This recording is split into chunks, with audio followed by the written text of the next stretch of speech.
आपण इतके उद्योगधंदे आणण्याचा घोषणा करता पण इथले उद्योगधंदे बंद पडलेत। पोलीस मधली भरती नाकारलेली मुलं त्यात पोलिसांच्या असलेल्या जागेमध्ये सिक्युरिटीच्या असलेल्या कॉन्ट्रॅक्ट मधून त्यांना तिथं संधी दिली जाते। तुम्ही या परीक्षा कशाला घेता? केंद्राच्या सरकारने अमेरिकेशी जो करार झाला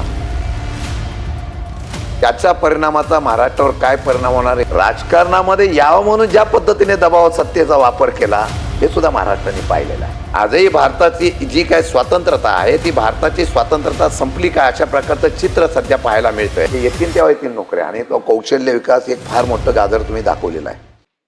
महाराष्ट्राच्या विकासाला जी अडचण आहे ती महाराष्ट्राची इतर राज्याची स्पर्धा व्हावी, सत्तेमधल्या नेत्यांची आपापसातली स्पर्धा महाराष्ट्राला प्रगतीवर नेते का अशा प्रकारची शंका उपस्थित होते। सभापती महोदय,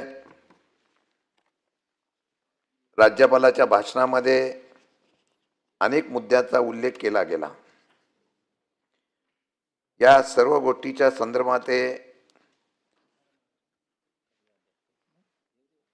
उद्योगधंद्याच्या बाबतीमध्ये बरंच बोललं गेलेलं आहे। दावोसचा करार किती हजार कोटीचा झाला, किती हजार कोटीचा केला गेलाय याचा उल्लेख केला। एका गोष्टीवर इथं चर्चा करण्यासाठी एक मुद्दा मांडतोय की केंद्राच्या सरकारने अमेरिकेशी जो करार झाला त्याचा परिणामाचा महाराष्ट्रावर काय परिणाम होणार याचा कुठेही उल्लेख झाला नाही। आपण पण सभापती म्हणून त्या ठिकाणी बसलेला, परंतु ज्यावेळेला आपण बोलत होता की औद्योगिक दृष्टिकोनातून आपण किती करार केले याचा उल्लेख केला, सोनाईचा उल्लेख केला। खरं म्हटलं तर सोनाई राजकारणामध्ये सत्तेचा वापर केल्यानंतर उद्योगपती सुद्धा कसे आपल्याकडे वळवायचे याचं जिवंत उदाहरण कुठं पाहायचं असेल तर महाराष्ट्रामध्ये पाहता येतं। म्हणजे सदाभाऊ त्याला मान्यता देतील। काय तुमचं नाव का? सोनाईचे माने काल कसे गेले याचा जर उल्लेख बघायचा झाला तर विकासाच्या मुद्द्यात आम्ही त्यांना उद्योगपती म्हणून त्यांना दावोसला नेला आणि तिथून त्यांचा प्रगती करण्यासाठी त्यांना संधी दिली महाराष्ट्रातला माणूस म्हणून। पण त्याच असलेल्या सोनाईच्या मालकाला राजकारणामध्ये यावं म्हणून ज्या पद्धतीने दबाव सत्तेचा वापर केला हे सुद्धा महाराष्ट्राने पाहिलेलं आहे। पण सदाभाऊ, आपण शेतकरी नेते आहात, या भाषणामध्ये शेतकऱ्यांसाठी किती चांगले मुद्दे आहेत याचा आपण उल्लेख कराल, तुम्हाला बोलणार आहात। मला एकच उल्लेख करावा लागतो, दावोसचा करार सातत्याने बोलतोय, पण या असलेल्या चर्चेमध्ये महाराष्ट्रातल्या असलेल्या उद्योगधंद्याच्या आणि महाराष्ट्राच्या सर्वसामान्य ग्रामीण भागातला अर्थव्यवस्था सांभाळणाऱ्या शेतकऱ्यांच्या संदर्भात परिणाम काय होणार याच्या संदर्भातला खुलासा करत असताना अमेरिकेच्या टॅरिफ कराराच्या बाबतीमधला मुद्दा मी इथं उपस्थित केला। अनेक मुद्दे त्या ठिकाणी चर्चेला आले। या करार झाल्यामुळे काय फायदा होणार आहे, काय तोटा होणार आहे? माझ्या माहितीप्रमाणे देशाची स्वातंत्र्यता, आजही भारताची जी काय स्वातंत्र्यता आहे ती भारताची स्वातंत्र्यता संपली का अशा प्रकारचं चित्र सध्या पाहायला मिळतंय। त्यात महाराष्ट्रातल्या अनेक लोकांनी या देशाला प्रगती करण्यासाठी, महाराष्ट्रातल्या अनेक शूर जवानांनी या देशाच्या साठी आहुती दिली, प्राणपणाला लावले। त्या देशाची आता स्वातंत्र्यता राहिली का? हे परराज्याच्या बरोबर परराष्ट्र बाजूची ज्यांना आम्ही स्वतंत्र केलं ते बांगलादेश, नेपाळ पासून अनेक राष्ट्र आता आम्हाला या ठिकाणी आव्हान देण्याचा प्रयत्न करतात। तशातच आंतरराष्ट्रीय स्तरावर जे करार होतात त्या कराराचा परिणाम महाराष्ट्रामध्ये काय होतो याच्या बाबतीमधली चर्चा सुद्धा या राज्यपालाच्या भाषणामध्ये येणं गरजेचं होतं। अमेरिकेच्या बरोबर झालेला करार हा कृषीच्या माध्यमातून ज्यावेळेला होतो तेव्हा अनेक शंका उपस्थित होतात, ज्याचा उल्लेख, ज्याची चर्चा केंद्रामधल्या असलेल्या लोकसभेच्या अधिवेशनामध्ये निघाली। माझं आज स्पष्ट म्हणणं आहे की ह्या महाराष्ट्राची ओळख एक चांगल्या प्रकारचं राज्य, अर्थव्यवस्थेला चालना देणार राज्य कोणाचं असेल तर बळीराजाचं म्हणून आहे। अमेरिकेच्या असलेल्या करारामुळे उद्या हा शेतकरी अडचणीत येतो का मग असे करार करून या देशाचा राज्याचा फायदा होतो का याचा सुद्धा निश्चितपणाने चर्चा करणं गरजेचं आहे.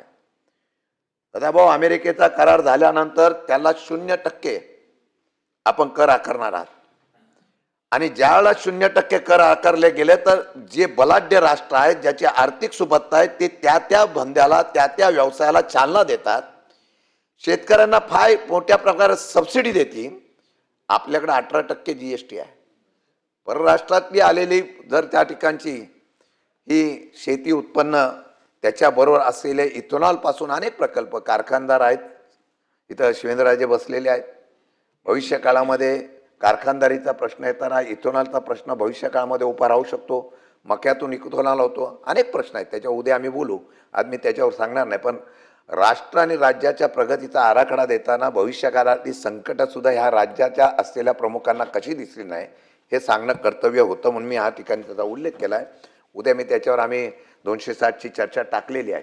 त्याच्यावर आम्ही सांगू शेतकऱ्यांची कशी भविष्य काळामध्ये दुर्दशा होणार आहे, कसे शेतकरी अडचणीत येणार आहे, कारखाने कसे अडचणीत येणार आहे. मग एक उद्योगपती 2 उद्योगपती सांभाळण्यासाठी दावतचा करार करण्यासाठी अनेक लोकांना पायघड्या घालतात. पण राज्याचा असलेला जो शेतकरी, राज्यातले असलेले उद्योगधंदे, आपण इतके उद्योगधंदे आणण्याचा घोषणा करता पण इथले उद्योगधंदे बंद पडलेत. त्याच्यावर किती बंद पडले, त्याच्यावर काय झालं, त्याच्यावर कोणी आलेख दिलेला नाही. आम्हाला खुलासा यावा की इतके राष्ट्रामध्ये इतके परदेशात जाऊन आम्ही उद्योगधंदे आणले, पण या राज्यामध्ये असलेले चालू उद्योगधंदे किती बंद पडले. मग औद्योगिक क्षेत्रामध्ये ज्या पद्धतीने घसरण झाली त्याची जबाबदारी कोण घेणार आहात का नाही, त्यासाठी ते चालू राहावे, त्यांना काही वेगवेगळ्या सुविधा देणार याच्या बाबतीमध्ये चर्चा करणार आहात का नाही, अशा प्रकारचा प्रश्न उपस्थित होणार आहे. सभापती महोदय, या ठिकाणी आपण जर बघितलं तर 70,50,000 कोटीची गुंतवणूक झाल्यानंतर 50 लाख इतके प्रत्यक्ष नोकऱ्या उपलब्ध होतील अशा प्रकारे सांगते. मी ह्या नोकऱ्यांचं बोलतच नाही. या राज्यामध्ये मंत्रालयापासून या विधिमंडळापर्यंत कॉन्ट्रॅक्ट सिस्टीम चालू आहे. परवाच्या दिवशी मुख्यमंत्र्यांनी सांगितलं 70 ते 75,000 लोकांची नोकर भरती होईल. मगाशी माझ्याकडे निवेदन द्यायला शिष्टमंडळ आलं होतं. काय त्यांनी शिष्टमंडळ सांगितलं की पोलिसांची भरती चालू आहे. पोलीस भरतीमध्ये अनेक तरुण आपलं त्या स्पर्धेमध्ये उतरत असताना काही 2-3 लोकांचा जीव पण गेला, काही लोक उंचीने कमी झाली. मला आश्चर्य वाटलं. एका बाजूला आपण ही चर्चा करतो, ज्यावेळेला आपण त्याला निकष लावतो, तीच पोलीस मधली भरती नाकारलेली मुलं त्याच पोलिसांच्या असलेल्या जागेमध्ये सिक्युरिटीच्या असलेल्या कॉन्ट्रॅक्टमधून त्यांना तिथं संधी दिली जाते. मग तुम्ही या परीक्षा कशाला घेता. या सरकारमध्ये तुमच्याकडं आजही लाखोच्या जागा रिक्त असताना त्या जागा भरती केल्या तर बेरोजगारीचा प्रश्न उपस्थित राहणार नाही ना. पण जिथं जागा उपलब्ध आहे तिथं भरती करायची नाही आणि स्वप्न तर अशी दाखवतात की 70 लाख लोकांना आम्ही नोकऱ्या उपलब्ध देणार आहे. माझा प्रश्न आहे सरकारला, साधं आम्ही एवढंच म्हणणं करतोय, ते येतील तेव्हा येतील नोकऱ्या. आणि तो कौशल्य विकास एक फार मोठं गाजर तुम्ही दाखवलेलं आहे की 6 महिने प्रशिक्षण घ्यायचं, 7,000 भत्ता घ्यायचा. तो बिचारा बोलतो 6 महिन्यानंतर मी परत इथं परमनंट होईल. त्यानंतर 7 महिन्यानंतर तो बेरोजगार होतो.